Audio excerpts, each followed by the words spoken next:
Hey there. What's going on, Matt? Hello, Brian. You good-looking artist type there. There's an even gooder looking artist type. I think it's an artist type. Who is this guy? Who is this other guy? Yeah. Who are you? Who am I? Well, and I guess an artist type, but I don't know if I can match Brian's good lookingness. But Tim Timmerman here, visual artist out of Oregon for the past 20 years or so. And also, I teach college to pay the bills. So that means I can make whatever I want. Well, not entirely. Anyway, so yes. And I've known Brian forever. Not, well, since we were trying to since maybe 1995, which culturally that maybe is forever now. And Matt, I've just met you. So there. Yeah. There's already a tension between you guys. That's kind of, Yeah, there's a I'm going to navigate around. I will negotiate between you two, but yeah. Yeah. I thought I said I liked him. We got there's somebody behind you too, Tim, just so you know. That's all right. That's my housemate, just kind of getting dinner, putting away dinner. So here, I can move this. So I live in community. It's the objective. So so I have all kinds of folks that have stayed with me, about over 30 people in the past 20 no 17 years. So Very cool. babies, married couples with kids, kind of everything. So I'm a little nuts that way. That's nice. Cool. Yeah. Should we, do we want to jump into a little news of the day and then look at just showed the folks some of Tim's work? Let's look at Tim's work first. Okay, let's do that first. All right. I'm sorry, as I drew a curtain there. Oh, it looks so real. I know. Okay. Are you sharing what I make? Yes, I am. Okay. All right. Can you see that okay? I see Brian Ballinger has started sharing his screen. There we go. There we go. This is Tim Timmerman's website. Yeah. So what you get having created art since, I don't know, the late 80s is a lot of work and a variety of things. So I would say my work is this very allegorical, metaphoric written work. But my objective is hopefully that the average viewer can enter into it and see themselves within it. And that's why there's familiar objects, familiar people. But like the pieces that Brian's showing right now, part of my objective was kind of thinking, if you could combine your spiritual life, your emotional life, your psychological life, your intellectual life into an image, what does it look like? So that's why there's this kind of play of scale. Some of these, like that one, actually was done during COVID while sitting in meetings on the computer a lot. So I'd set up these watercolor colored pencil things in front of me and just go to town creating them. And actually, like even as you look at that, if you look at my screen, here's the dog that's in that very piece. So some of these are based on actual objects that I have. Some I'm making up as I go. Or various folks, or that's Trier, Germany.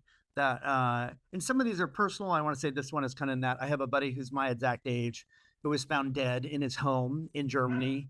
And so I'd done this piece. It's kind of been an homage and goodbye to him. And so some have kind of a more personal flair, but others, like this one, this is called Ballad of the Arts, and was just about the arts and the importance of that. So there's all these different kind of sections. And these are actually two of my alums. Over COVID, I got together with a group of us. We did a thing called, you may have heard, Drink and Draw. We did that's my Scotty dog saying hello, Lila. We did this thing we called, what did we call it? Anyway, we basically just go out places and draw. And so that's from them. These are a series of works that I've done that actually I've used some technology, and then I've photographed these and then laser engraved them into wood plates and made wood engravings out of these drawings. This piece particularly is called Kingdom Come. And the drawings were largely done where I can honestly sit in a meeting. The joy of being a college professor, there's a lot of meetings. And so I bring something to draw along. So these I can draw while in meetings or on Skype or whatever. My art practice is just kind of folded into what I do and integrating kind of all kinds of things around me. So yeah, that's the one collection of work there. So different bodies. That's Hold Steady and Hope. These are these kind of crazy assemblage figures I do that are just fun. I just start with something and go, okay, what am I going to do? And have a good time. These I named after various artists. So this is Magritte.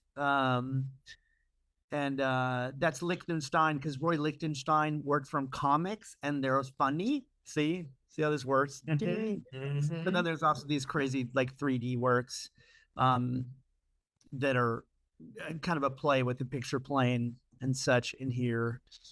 But yeah, this is any questions along the way here that I can answer about what I do here.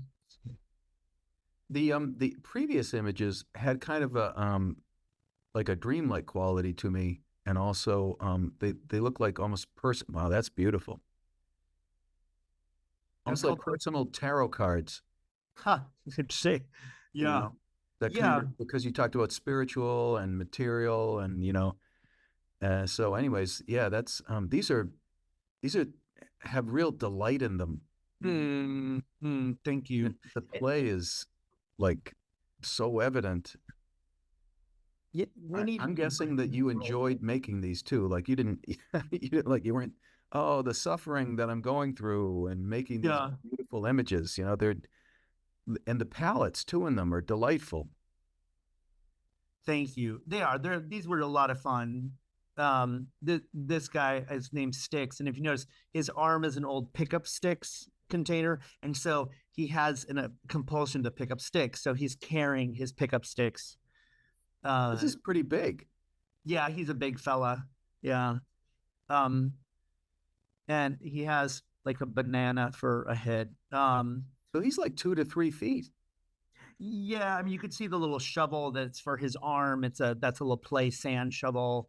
A lot of the sculptures are a method.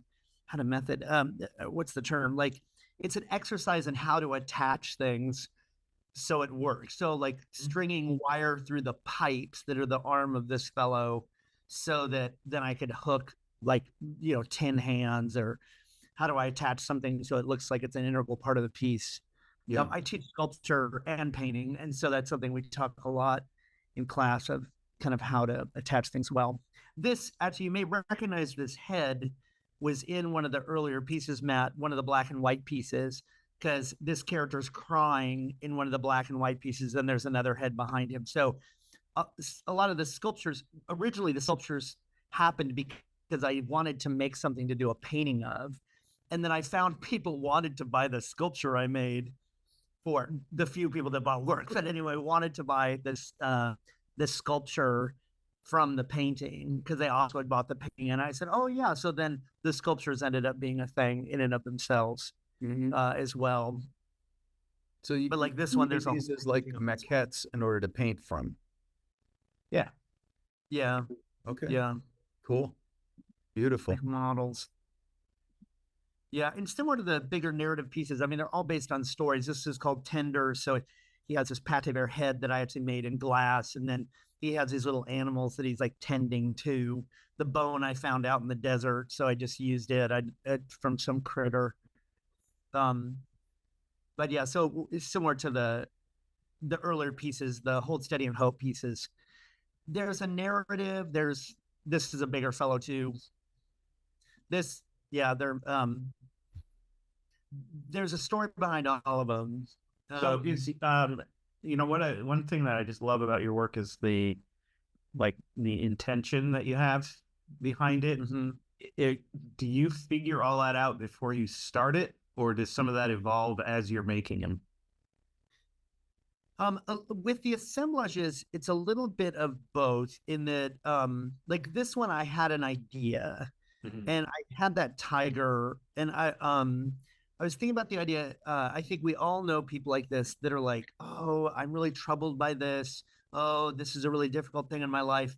But the more you get to know them, you go, the hard part is to address with them that you're holding on to this. Like you say this is a problem, but you're actually choosing this. So if you notice, he's troubled. This little character is burdened by this tiger, and he's, kind of looking troubled by it. but he's actually holding the very wires that are holding the tiger onto him. Is kind of the idea. So some of these come from, for many years, since 1997, I've done this crazy emotional work or men's work, or it's for women too, called shadow work, which is based in Jungian thought of this idea of what you hide, repress, deny. So I experienced a lot of phenomenal weekends that I've been a part of where people work through all kinds of trauma in their life. So a lot of these, actually, for a while, this is a good example, was were pieces embodying actually people's stories. So this is called purge. So someone kind of, the card's turned upside down and they're getting rid of something inside of them. And he has kind of this little crazy half halo. So similar to the earlier pieces, kind of how do you make images that are about one's interior life, exterior, and make that manifest. And then hopefully people resonate with like, oh yeah, I know what that's like. Oh, okay. Or that's part of my story. One thing that hits me when I look at your stuff and look at this piece even right now is, so I tend to like a lot of stories and movies where I know that whoever wrote them had a bunch of backstory and a bunch of stuff that they'd figured out before they wrote it, but they don't mention it or bring it out or explicitly tell you what it is in the story. But you can tell as a human being what that depth is back in there, and that it was built on that. And that's what I feel like when I look at your work. I feel like, okay, there's a depth to this and a thought to this, but it's not completely spelled out for me either, which makes it more powerful for me. Thank you, Brian. Yeah. Well, I hope, right? I've always, I don't know where I got this analogy, but early on in my journey, these are glass pieces I did. The idea of art as a mirror, that a good work of art, the viewer will see themselves reflected in. And I feel like I need to be true to my own story and be honest about what I know and bring that into the work, but in the hopes that the viewer sees themselves within it. And it expands, like any good novel or any good song you hear that becomes your song or your story, right? That the viewer sees themselves within it. So that's a big hope I have with the work, is that, and I've got to ground that in a sincere story of my own. I mean, I can't make that up. Yeah. I think this will be very interesting when we transition in this to the world back into what AI has been, the examples that it's been doing, that I had it do of trying to do stuff like yours. Yeah. Just kind of looking at it through that lens, I think will be interesting. Yeah. Because I mean, what was the piece with the cat on the back? What was the name of that one? This one. The one with the tiger and the wire. Yeah, I think it's called, Matt. I think it's called Burden, the sculpture. Burden. Yeah. The look on that guy's face reminds me of a illustration that I did of a guy with a cat too. So it was just, when I saw, I was like, wait a minute, we've been looking at each other's sketchbooks. Yeah. Well, great minds think alike, right? Like Elizabeth Gilbert's book, Big Magic, right? The idea that there's, for this time and place, there's something we may find ourselves resonating with, that you, Matt, over where you are in Michigan, end up doing something sort of me in Oregon, because that's in the spirit of the zeitgeist right now. Yes. I know I had this great idea of like, oh, okay, I'm going to do the series where it's called like Portrait of Tim Timmerman. And all of them will be other people that I meet through Facebook and stuff named Tim Timmerman. And then on NPR, seriously, that week, it was like, artist so-and-so, Fred Gutnochnik, did a show called Fred Gutnochnik and got a hold of all these different Freds. I'm like, someone else did this. Like, yeah. It's because it's in the air, right? It's part of our narrative. And even, I've been using toys and stuff in the work long before Toy Story, but it was just like, this idea of using these things that are so familiar to us, like this, and telling a bigger truth through them. So, and there's something accessible, funny, I want to say even kind with toys This is called All Saints Day, by the way. So the idea is the center character is crying, and then all these other characters are surrounding. And honestly, this comes from the crazy emotional work I've been a part of, and just journeying with people. And sometimes, I mean, like, I want to say in any relationship, sometimes journeying with someone isn't trying to fix it. It's just sitting there and crying with them and going, this is really hard. Yeah. This was a series of large paintings I did based on, there's a Italian Mannerist painter I absolutely adore, Veronese, and in the British Museum in England, he has a series of works called the Allegories of Love. So I took the compositions of the 4 allegories of love and did these Old Testament narratives with my characters. And some of these characters I actually built or kind of fabricated and such. And so each one of these, the composition riffs off of that. And then these are quite the project. Actually, that's called Father's Day, which actually this idea came on a Father's Day, kind of, your father, their father, the father before that, the father before that. And if kind of you kept going out, what does that look like? This is back to the crazy narratives. This is one of my favorite Old Testament and out of the Bible stories. Balaam's ass, like this female donkey that ends up talking like, stop hitting me, there's an angel that's about to kill you. It's one of my favorite stories. So this was actually the first one I did. And the little guy's based on this wooden German fellow I have. And then these are little, I have a tradition with my students out on the coast doing sand casting, and I always make goofy little heads, sculptures in sand casting. So these are actually based on actual ones sand casts I had that I went, okay, let's use these. Awesome. They have light bulbs over their head because they're trying to figure out the story. And one of the light bulbs is dim because he has no idea what's going on. This is Job. The little Satan on top of him wearing an Argyle sweater, beating him with a stick. Thanks. He has a New York Times hat, a newspaper hat. Cool. All right. Very nice, Tim. There we go. Well, thank you, Brian. Thank you, Tim. Hey, anytime. Thanks, Matt. Thanks for being interested in what I make. Yeah. Mm-hmm.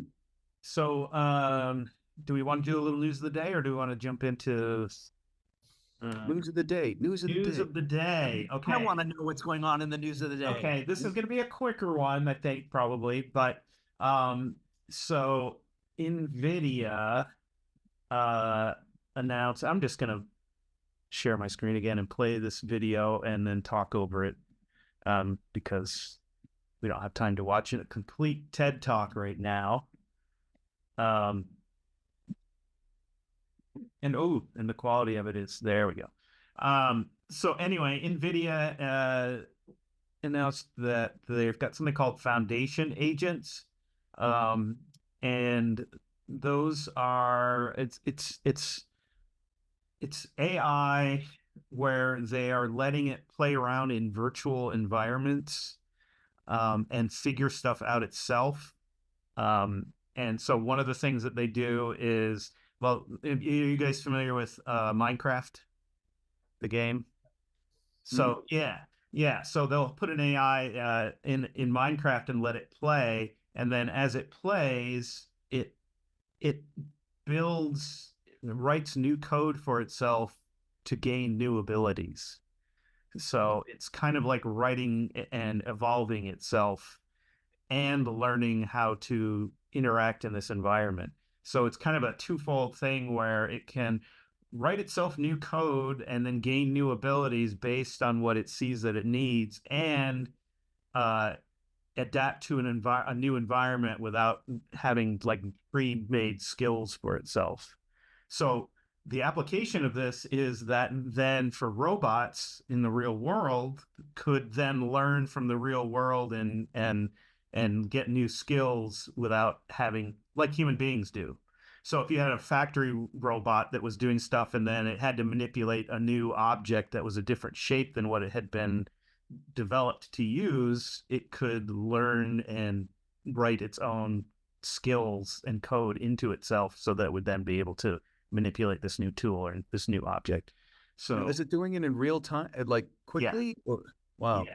Didn't we and then it stores it all as a library of these skills that it now has. Did you also hear this about a cooking robot that it like it starts to learn how to do it better? Like it didn't crack the egg open the right way the first time. That's yeah, and that one that one was very similar too. Yeah, although that one also learned by observing human beings doing things, and then would learn how to do it based on what it saw the human being do.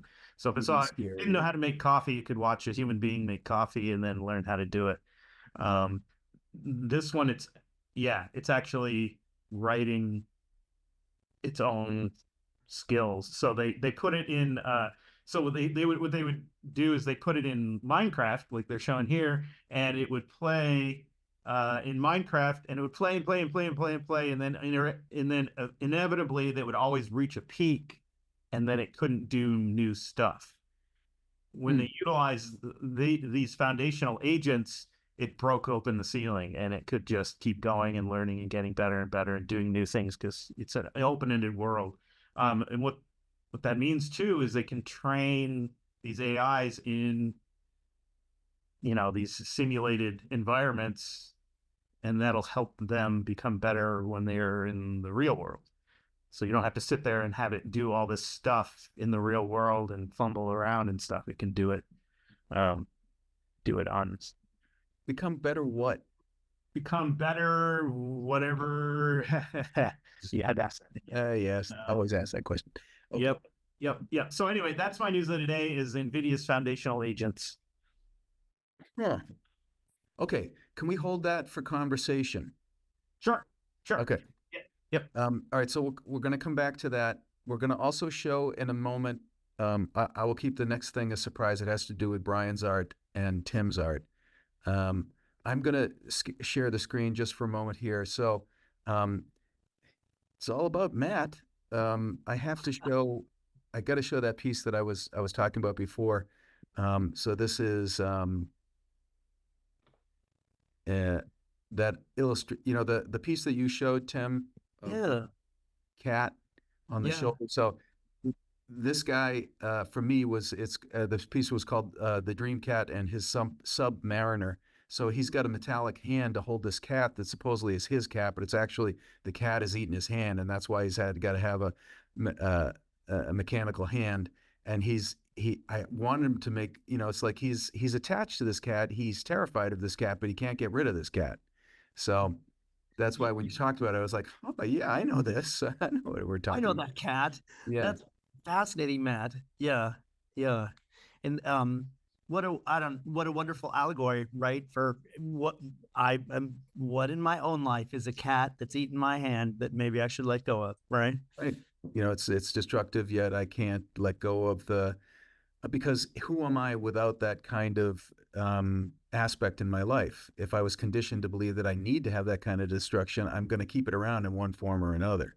Yes. So, and then allegorically, I could easily picture a cat that is able to continuously learn things about you and then manipulate you in a way such that you don't ever want to give up the cat. There we go. That's how AI will help it get better. AI. Okay. So then the other thing I wanted to show was that let me just show this. Is that watercolor, Matt? I just got to ask. Yeah, it's watercolor, and I was starting to paint into it with some gouache. That's my process: pencil, then watercolor, and then gouache over it. Lovely. I love the light in it. Oh, thanks. Yeah, just trying to make it underwater, bluish. Thank you. So I'm going to show, let me just get this for a second, get this back to the proper place. There we go. Okay, sharing screen again. Do you think, while Matt's doing all of this button pushing, do you think our elders would approve of what I'm wearing while I'm on this special TV show called Zoom right now? Or would our elders insist that I be wearing a tie? If our elders had access to Zoom, they wouldn't dress like I'm dressed right now. Do you think? something to think about. Well, we'll It's a good discuss. thought. I'm thinking of how my parents always dressed up to fly in the airport. Yeah. Oh, Like yes. Yeah. Yeah. you're going on a flight, you've got to dress really nice. And I Yeah. still, And now I do the opposite. I dress down when I fly. Yeah. Get me my you can jammies. fall asleep in your chair. Like, Yeah. yeah. So School of Visual Arts New York is offering a course, Image Making with Generative AI. I believe that this is all of the description that there. Oh no, there is. Okay, this workshop will provide an overview of 3 popular AI image making tools. So I'm not going to go any further into it than that, but I will share online. This was shared on Facebook, and there was a whole bunch of different responses to it. And the person who shared it went to SVA, and that person had sent a letter to SVA saying, what the hell are you doing, teaching AI? And their response was, they have 2 reasons why they thought it was a good idea. AI is not this is not a how-to instructional course or advocacy session of any kind. It is an information session and demo of the main image-making AI tools available today. So they're saying, we're not teaching, I'm interpreting, you can interpret it your own way, but I'm guessing they're saying, we're not teaching anybody how to use this thing. And then the other thing they said was, and it's also for faculty, not for students yet, but there are 2 primary reasons why they thought it was okay to do this. Number 1 is, in the short term, our students are exploring these tools and will continue to do so. Okay, I'm sure that their students are exploring with all kinds of things. Does that mean that they need to be encouraged to explore this? I don't know. And then number 2 is, in the longer term, generative AI is not going anywhere. Several years from now, it will likely exist in a completely different form, and hopefully the issues you raise will have been resolved in some fashion, but to imply boycott in 2024 feels like opting out of the internet in 1998. Okay, we've heard, Brian and I have heard similar explanations why we should just allow AI to be, including like, it's like the camera. Everybody was angry at that who liked to paint. Not really, not the same thing. And it only serves to set us back for what's to come. And then lastly, ultimately, this would be a disservice to our students. So that's what my offering today, which I think is an abdication of responsibility as an educator. Once, from what I know about AI and what I know what is being done with it, I don't think that this is something, in order to advance human creativity, this is going to be helpful. Brian, didn't you tell me you've used AI in your classes? I've shown students what it is, and well, here's my take on that is, I do think that I don't think it's good to put your head in the sand on this. Matt and I agree on this, and we talked about it before. Just because there's a lot of implications with it. There's also, like that letter back said, the people are playing around with it, etc. So I think it's an opportunity to like show it and then discuss what are the implications of this. What does this mean? When I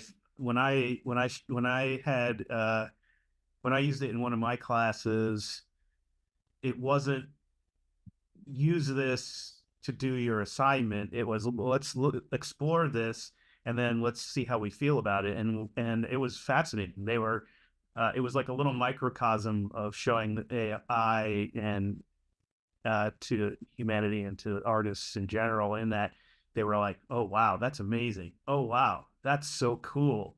Oh wow, look, it can do this. Oh, look at this. Oh wait, wow, it did that in 2 seconds. Wow, wait, and after a certain amount of time, they were like, wait a minute. The whole class kind of, someone over here was like, oh wait a minute. Oh, someone over here was like, like popcorn going off, and then they were like, wow, this has massive implications on us as artists, us at jobs, creativity in general. So yeah, I think it's something that needs to be discussed. And hence, that's why we're having this discussion and inviting people like you, Tim, on. You asked us how we got to know each other. It was through having this discussion, and we don't agree on everything. Yeah. But what Yeah. we do agree on is that this is really important to talk about for artists to be aware of and to exchange opinions about. We got to say it's a topic on the coffee table and not ignore it, you know? So, Right, right. And it's part of the thinking too that because I'll own, I'm in the category of artists that have ignored it for the most part. But part of the thinking is not to ignore it. So it's not something that ends up consuming us, or someone is, someone in another country is cranking out images that look like you through AI, and you weren't aware that this such things could happen, or such. Is that part of, like, is that part of the motivation of the conversation between you two? There's that. There's yeah, its implications for commercial art is massive. So the jobs can be very different. It implicate, you know, it's also one of the reasons why we wanted to talk with you is to get like a fine artist take on this too, which is going to be a little bit different than commercial artists. My feeling, and I don't know about you, Matt, but I think the fine artists are more, they aren't going to be as negatively affected or affected in the same way as commercial artists, just because of the application of it and because of people, like the thought and the meaning and everything that's behind your work that resonates when I view it. And we can do this we're gonna show some AI that's done work in your style and my style, and I'd like to see if what we feel and what we don't feel. Yeah. But yeah, so what do you think about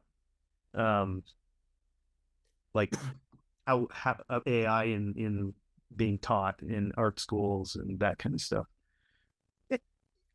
We do at the university I teach at, we have a program where artists come in every Monday and share. And so a number of them have shared some application of AI. And I think, like, in my own practice, thinking, well, if I need help posing a figure in a certain way, this seems like this would be helpful in terms of saying, I need someone sitting, holding, you know, I don't know, a lamb, and I need it to look like this, to figure that out if I don't have someone to snag to pose for me with a live lamb or something. So I think as a helpful tool, or I know a designer was talking about, like, I have this photo and I need it longer because it doesn't fit for the ad. So I'm able to tell AI, keep creating the rest of the photo. And then I can kind of edit. And she's like, this has been such an enormous time saver. And so I think how to dance well with it, right? And yet still keep what's human with us as practitioners, as makers, and as you and I talked a little bit before when you were talking to me about what you're doing here, Bryan, of there's a bigger picture besides, like, actually I have like artwork here. Like, I have this piece of artwork here next to me, right? Like, there's something more that needs to happen for me, like inside of me, or I needed to learn in creating this. And I don't think, or even I have, you know, others actually that you showed images of. These are the originals that I made wood engravings of, right? But this was a process for me in terms of who I am as a person making it. And also, I think there is an element of, if I constantly have AI draw figures for me, I don't know how to do it. And if suddenly power goes out or whatever, I won't learn. Like, I'm thinking of you guys probably have talked about this before, the book, what is it called? The Shallows, What the Internet is Doing to Our Brain, and the idea of externalizing. So it talked about things like maps, like New York City cab drivers can navigate New York City because they have it all in their head, where I would have to have it on my phone telling me how to get there. And basically it was saying, you don't learn. Like, I learned, like, when I moved to Portland, in this area, Portland is a bunch of curvy streets following rivers and does not make sense. Like, it is not a grid like Phoenix, Arizona, laid out by the Latter-day Saints. So it was work, and I had to learn to get lost to kind of find my way, because otherwise I had to keep using this to get there, right? And I would say the same thing, at least in my experience so far, the same thing would have to be true for AI generating images or whatever. Like, sure, it knows how to do it, but I don't know how to do it. Or, you know, as I tell my students, like, I want you to know something. Like, so with each project, we're going to study Islamic Moorish pattern making, and you're going to learn what they were doing. So you don't look it up like you know it. So yeah. So I think yes, it's a tool just like the internet, looking up, tell me, show me in Granada, Spain, at the Medina, images of Moorish patterns. Great. But then learn from that, and rather than just using it. Otherwise, I mean, they will have your job. It's kind of what I'm thinking too, right? Because you never learned it. Some of what you're talking about, the process of making stuff, just removing that, what effect that has on, if that happens en masse too, and all of a sudden artists start just relying on this completely, what does the removal of that do to people and the human rights? The act of making it is doing something to you internally, and process is a big part of it. I don't know. What do you think, Matt? I wanted to hear, what did you think about that, Tim? I want to say I'm a better person when I make art. Like my friends, my students know if Tim has not had time in the studio. Like I don't know about both of you as creators, Matt, right? Like there's something it does for me, and just being in the studio creating, and that I don't think AI could ever take from me, or maybe there's some sort of mushroom or something that will create that experience. But I just don't see that happening. And that I am shaped by my work. My work teaches me every time I'm on it. Like, this isn't working, Tim. You got to go here, or let go. Like, leave it. Don't do anything else. I'm shaped by it. And so I just don't think that's something that could ever be, I want to say, electronically, digitally, artificial intelligence wise taken away. Mm-hmm. Yeah. Okay, so Bryan, you asked me, I'm going to go down that thing I say about the threshold again, and I don't know if anybody wants to hear that, but I don't really care. This is what is truly important to me about what I feel is, I don't toss the word sacred around a lot, but I think it truly is a sacred thing, and it's going to become more sacred at the core of what that word means, which is beyond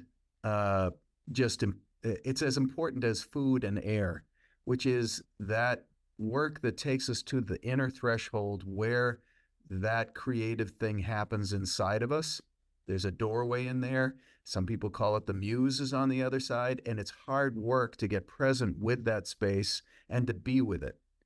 And now and forever, people have attempted to get there in an artificial way, with alcohol, with drugs, Kerouac, whoever, Basquiat, I mean, it's like, and they died, right? And it's hard work to get to that place, and it's hard work to stay there. And it happens every day. And Picasso talked about working all day long to get to that couple of minutes where he felt like he was truly in that space, that glowing, transcendent space where even he wasn't there. It was just the creativity coming. He was a conduit. He wasn't the creator, right? And now we have this, which is truly going to point millions of people to that as the threshold, not this. Mm-hmm.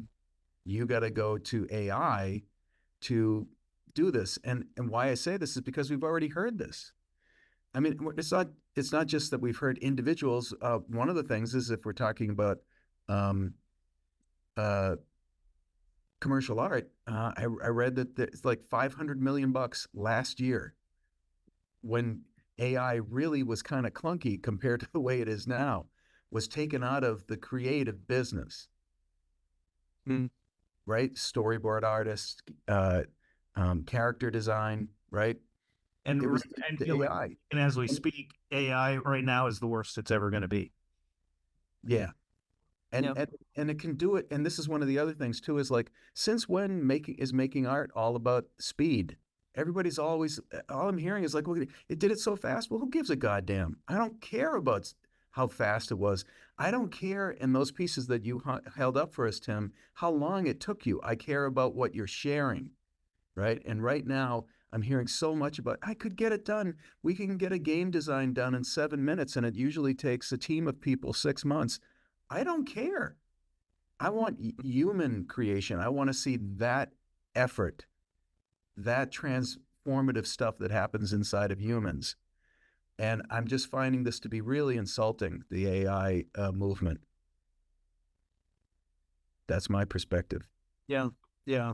What's coming to mind, I was going to try to dig around and find it, but I'm not, is there's a wonderful TED talk on a guy that talks about, it talks about basically we're essentialists. And I love showing this to the students because he talks about the forger of Vermeer, Han van Meegeren, and that he painted these paintings and sold them as Vermeers or as original Vermeers. They weren't. Goering, Nazi coordinator, bought one and and basically the forger got off because he basically was like, I sold these to Nazis, they're fake and all that. But it talks about when Goering realized he'd been sold a fake, he believed suddenly there was evil in the world or something, which is really kind of crazy. But this idea that the fact that it wasn't a Vermeer, like he thought it was a Vermeer, but it actually was a forgery, like made a difference. And he talks about crazy things like Britney Spears chewing gum selling for like $200 that she chewed, or the shoes that were thrown at George W. Bush at a meeting ended up selling for like $20,000 type thing. But this idea that who makes it matters to us, and that I don't think that's going to change. And I think a lot of people may end up feeling ripped off. As you said, Brian, that AI is just going to keep getting smarter. An article I just read in the New York Times talked about copyright issues, and like if you put in AI, make a sponge with pants, it'll make pretty much something that looks identical to SpongeBob SquarePants and not be creative and make something that looks like more of an aquatic sponge with whatever pants, right? But over time, it probably will get better at making a variety of sponges with pants that don't look like SpongeBob SquarePants. But it does, who makes it, I think, will always matter to us. And that, people have some weird crummy painting that they're like, well, my grandma painted it.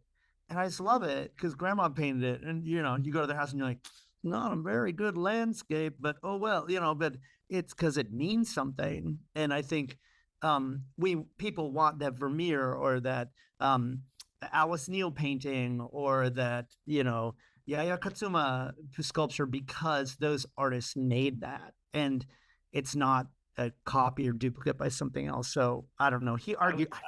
I agree. I totally agree with that. And I think, but on the other hand, when it comes to commercial art, I don't know how much people care as much about all of it.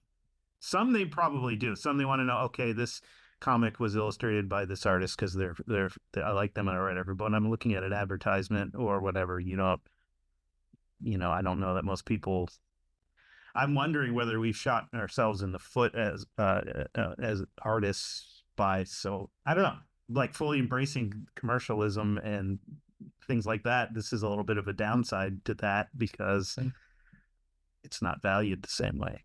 Mm-hmm. It's not looked at the same way. And I think commercial art's in big trouble. But yeah.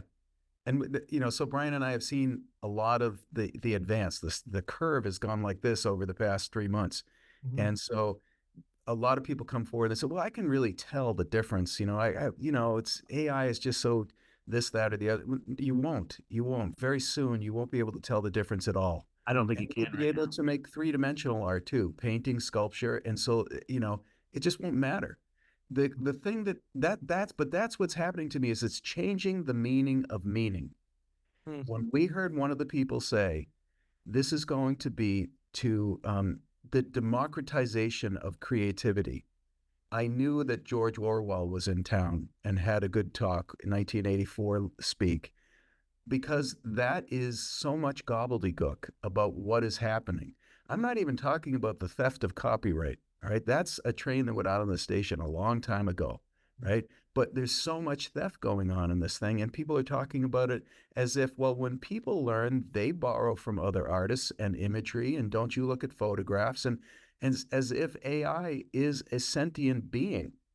Mm-hmm. It is an application that was taught by people to take without asking. Yep. Yeah. That's its inherent place. That's where it starts, in theft. And we're not talking about that anymore, really. It's gone. Yeah. Well, and the thing is, because of its very nature, it allows for um it it's not as it's mud. The waters are muddy. When you say theft, people can, and I don't disagree with you, but people can say, like you just said, you look at photographs, you get influenced by other artists. That's all that's happening here. Um, and a lot of people believe that too. Yeah, yeah, They'll say, Tim, your website is public. You put it out on the internet. Like, there it is. It's for yeah. Well, yeah, yeah. And you whatever.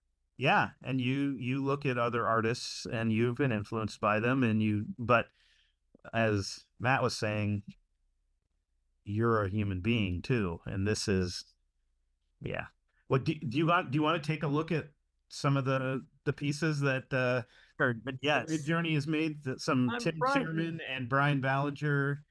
Did you wed us together and do a Tim Timmerman Brian Ballinger piece? Oh, we might have to. We could try that. That would be There we go.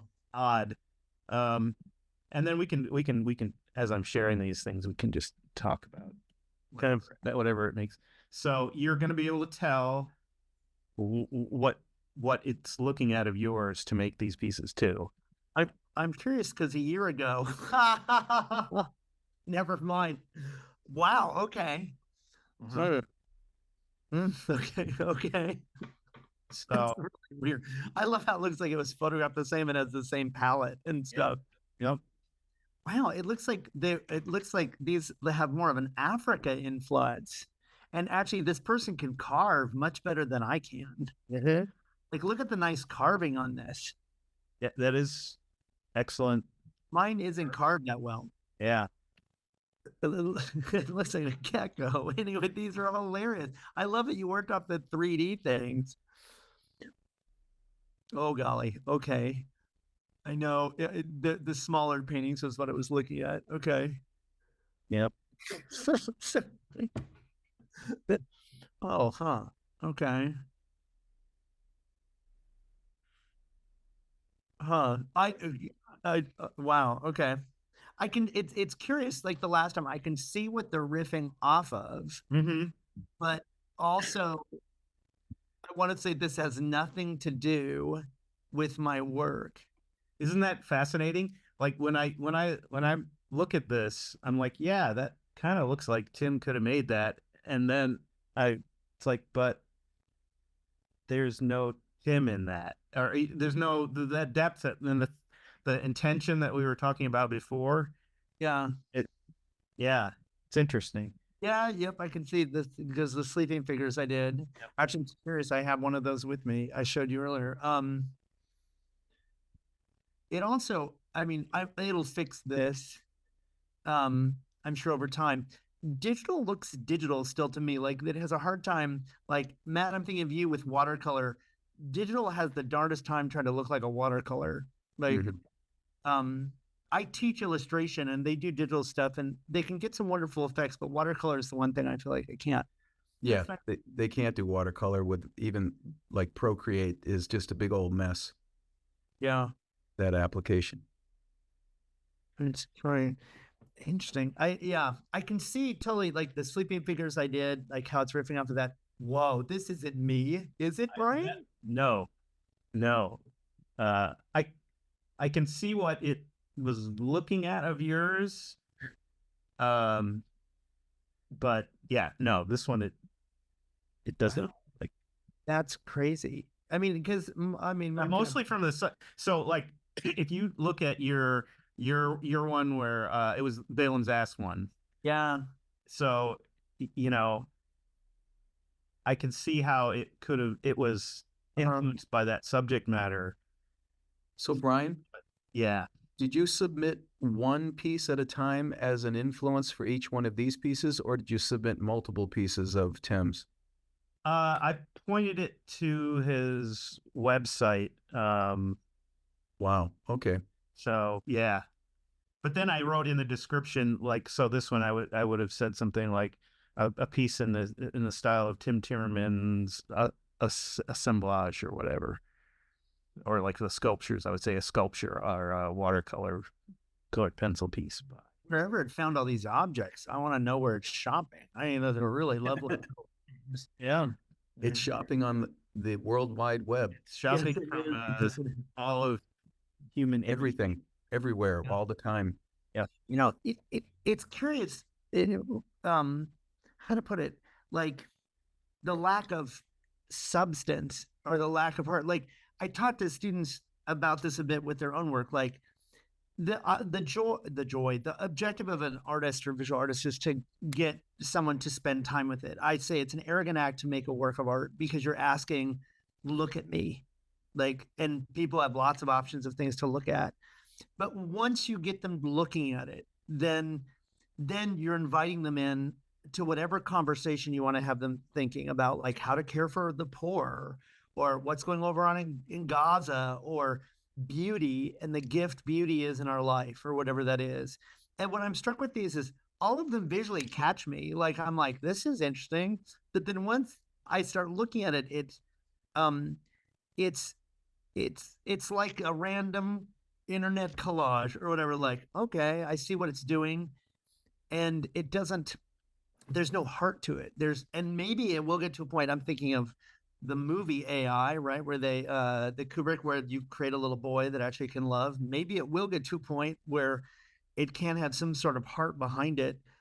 And you can say, I want this to mean how we should care for the people that are less fortunate than ourselves, with kind of a saint theme, with a this with Tim Timmerman, and it will kind of come up with it. But I'm just really struck with visually, they're very striking. I mean, they're good compositions. They're okay. Like if a student submitted this, I'd be like, great, okay, layout's interesting, lots of interesting stuff to look at. But then once I just start, I don't know if you guys have found this in your experience with other things you've explored with AI, but just once I start digging into it, it's like, and this seems pretty meaningless, like kind of random. And Because part it of it doesn't. is the nature of your art, I think. I also wonder if it's, us having been doing art for decades, whether we look longer, pick up things, notice more detail, respond to things differently. I wonder how somebody who's a non-artist would respond. Well, I mean, that's one of the things too, is for me, is that just the idea that there's going to be millions and millions of people who don't know, even more millions who don't care. Yeah, a little steampunky here. I know exactly which ones it's ripping off of. Mm-hmm. But like even as I shared earlier, right? Honestly, a lot of the figures were based on people working through their issues. So like there's a figure that you guys had earlier, a sculpture of, there's actually a little boy on a bike in a cage in the body of the figure, and the figure is holding these glass big chunks and they're crying, right? And they're kneeling. And it was based on someone's work where that person basically had stuff they'd been holding on to. So the kind of work I do emotionally is very physical. So we gave them all these rocks that they carried around, and then they named the rocks and let go of them and physically threw them into a lake. And so it that figure represents that, like that idea of release, right? This has a lovely kind of quality to it. Like it's getting more there. Like it looks like it's kind of like praying or something. This figure, I really like whoever's carving this. They're doing a wonderful job, much better than I do in terms of the actual carving that's happening on the faces, because I rely more on just the stuff I have and drilling holes and such. So anyway, I guess I'm saying that the embodiment is missing of them, or even Will it ever be able to do that is a good question. yeah. Brian, you said you had images of your stuff. Yeah. Let me buzz through a few more. Wow. Well, a discouraged rabbit in a city. Yeah. With graffiti on, maybe. Yep. Huh. Well, it's making my people much more realistic than I do them, but I like all that texture. Yeah. But yeah, showing that to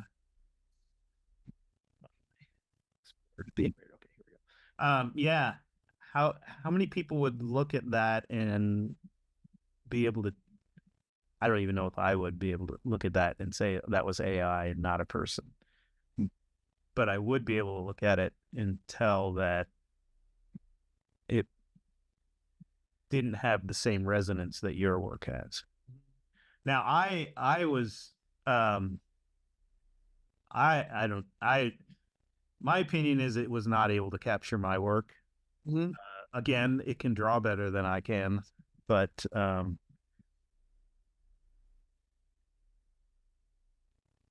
How I'm curious, like I know for me, how I felt like it didn't capture my work. For you, as there's a strong illustration bent into what you do, Brian. I feel like, Mm. right, and such. So, how do you feel like doesn't capture Brian Ballinger in the work?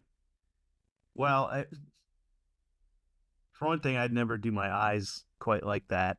The line quality is different. I'm not saying it's bad. It's actually, the line quality is pretty impressive for an AI thing. I don't know. It doesn't have the quirkiness to it that I feel like it doesn't have the quirkiness that mine has. The You color palette, and your work are very quirky. yeah, the color palette is pretty good, I think. And I've used color palettes like that. This one, like I don't do monkey faces like that. I do sometimes do monkey feet like that, and I would put a suit on it like that. But to me, that's it trying to do my animal gas stuff, and I don't think it. I don't know. What do you guys think? The writing looks like yours in that, like the way you write and such. That monkey was also missing a foot or hand, one or the other, on the left side there. Yeah. Yeah.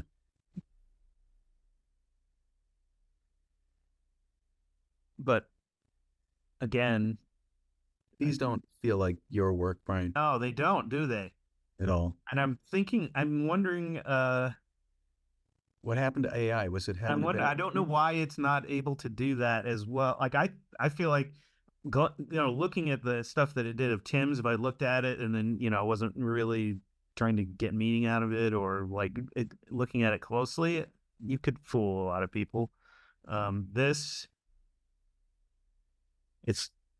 it's perfectly fine for a children's book illustration. What was the app's name? This is Natico? Midjourney. Okay, why did it put the name on the lower right-hand corner in the previous? What is that? That's probably because all of my images have, say, Breadwig at the bottom, so it probably was like, oh, it needs to say something down here and look like that. So it did. And I don't know what binary. No, that's all AI speak. Yep. Making up words. Yep. And like there's little stuffing or the character's bleeding. And this character only has, do you draw characters with only like 3 appendages? Because this character too, it looks like it's missing. I do if they're scratching their butt. Oh, okay. So maybe this one's scratching its I butt. don't know. I'm making excuse for it. But something's oozing out of its tongue. Yeah. No wonder he's binary cook. Yep. Binary cook? Anyway. Kuwak. And I don't think it captured me that well. I just had, this is just some other random samples of Happy Valentine's Day. Yeah. So I just went and grabbed some different ones that were just to show that it does basically any style you want. Yeah. Yeah. I know my students were kind of shocked. They were like looking up like pop art zebra. And we're like, this is incredible what this thing comes up with. Right. Yeah. But yeah, I don't. So, but when I look at stuff like this and then I compare it to, like, if I saw this and I'm trying to decide if it has the depth that something that a person would have done, do you see it? Do you feel like this is empty? I wouldn't be able to tell. I wouldn't be able to. Can you go back to the dragon and the color understanding in that is solid.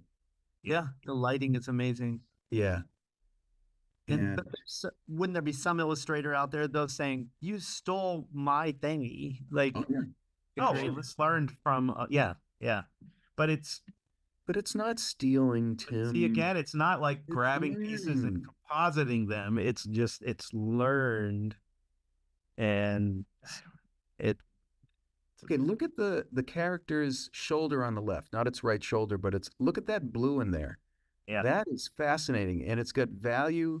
It's the value is changing in the shoulder, the blue in the shoulder. Those shadows should have, Colors. shadows get cool light from the sky because they're blocked Real. blocked from the Yeah. sun. It's And we're talking about a thing that does not discern the sky from a doorknob. It's not going to have this conversation with us.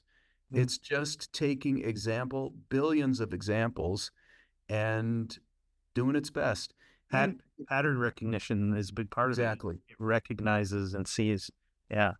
The eyebrows on that dragon, the color on the left as compared to the right, it's an understanding of that that's amazing. And still, we can make fun of AI because look how silly it is with hands. That hand on that left hand is a big old mess. And at least we can make fun of it for that.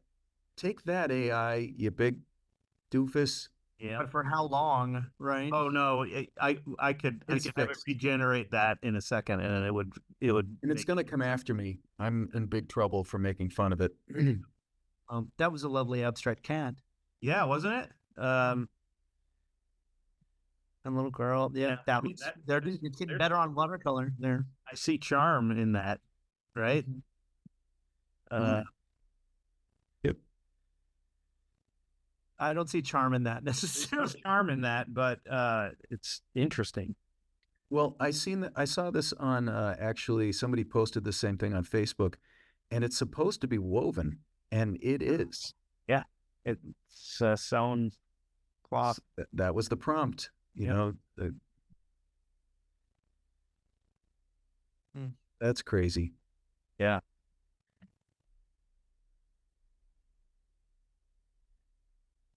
It's going to be the new style for wedding dresses. But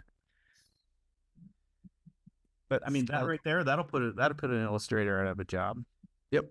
No more need for illustrators. Get that done in 10, 15 seconds. Well, and just the lighting of that is really And the color. Yeah. Yeah, it's amazing. Phenomenal. Wait, that's wow. How did you find? Did you just find these? Are these like successful AI images, Brian? if you just go like these are done with Mid-Journey, and literally you can sit there and refresh a gallery page of images made by Mid-Journey, and this will just continuously pop up ad infinitum. These are, yeah. Well, we've got about 1/4 hour. Yep. Oh, time does So- fly. Thanks for sharing those, Brian. Yeah. Thank you, Brian. So there we have it. There's an element I have, like, I feel like I need to get to work. It's like, okay, guys, I gotta go. Like, I mean, I think some could be discouraged, but another reason, it's like, I create work for a reason, and it's maybe more than a commodity, more than this, you're gonna sell this later on the internet. It's like, that's part of, I mean, sure, I'd love to make money doing the work, but there's something bigger. I want to say it does for me. There's something life-giving it does for me that having some sort of platform that's digitally cranking them out will never do that. I mean, I can't. I wonder if that'll be a shift, that a positive shift that will move more towards art with intention and meaning. Boys, could this be a major bummer for making a living? Yeah. Commercial artist. And that's one of the things too, is it really has presented, I mean, the conversations we've had have run the gamut, but it's presenting that which is always evident. I mean, it's always there, but it's not as evident. There's no control over this. We have no control. It's going to do what it's going to do. And by the way, it's teaching itself. And it may not be an entity that I can say I need to pay attention to now because it's an app designed by human beings, and I'm not going to pretend that it's a sentient being. But who's to say what it's going to become? This thing is big, big, big, big, and it's going to do things. And it's like we say too, Bryan, like it could fix cancer tomorrow.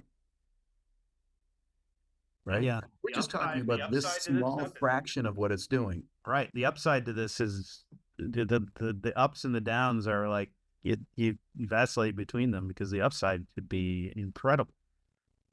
I appreciate that sentiment. I'm thinking that's a conversation I had with a computer science teacher of ours because he was showing me some stuff I did, and I was like, can AI concentrate on like fixing the environment?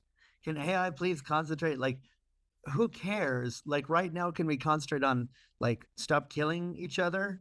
How do we? So that's encouraging that you guys think at least that is an arm of what's also happening within AI. So we get, we try to end on a happy story too, but I mean, that's the aspect of it as well. It's like, it's horrendously destructive. There are people who are thinking that AI is involved in the way that Gaza is being taken apart right now. Horrendously positive. It could fix climate change next week if they focused every AI bot on fixing climate change. Boom. Yeah, be great. And like anything else, what this is in the hands of human beings, good and bad, good strat. So you're right, Tim. It's time to go get to work. Yeah, it's each of our responsibility, right? It's you, Matt. It's you, Bryan. It's me. And it sounds like we've all taught and done all kinds of things, and we're all makers and creators. So we need to get out there and keep being a voice. And even what you guys are doing here in terms of just, let's talk about this. Let's put this out front. I mean, as I said, I've been avoidant of this, like, whatever, like I'm busy teaching sculpture and we're making molds. So I don't need to worry about that. But I need to think about it. Yeah. And so, I mean, that's the happy story for me. Yeah. Let's go get to work. Let's do this. All right. Peace out. All right. You guys. Thanks, guys. Your intelligence has got no rhythm. Trying to replicate the beauty you can't keep from mysticism. Digits and algorithms just ain't the same. When it comes to Tim's paintings, they can't play the game. No, no, no, no, they can't capture the soul. No, no, no, no, they can't reach that goal. But me, got a feeling it's all in the strokes.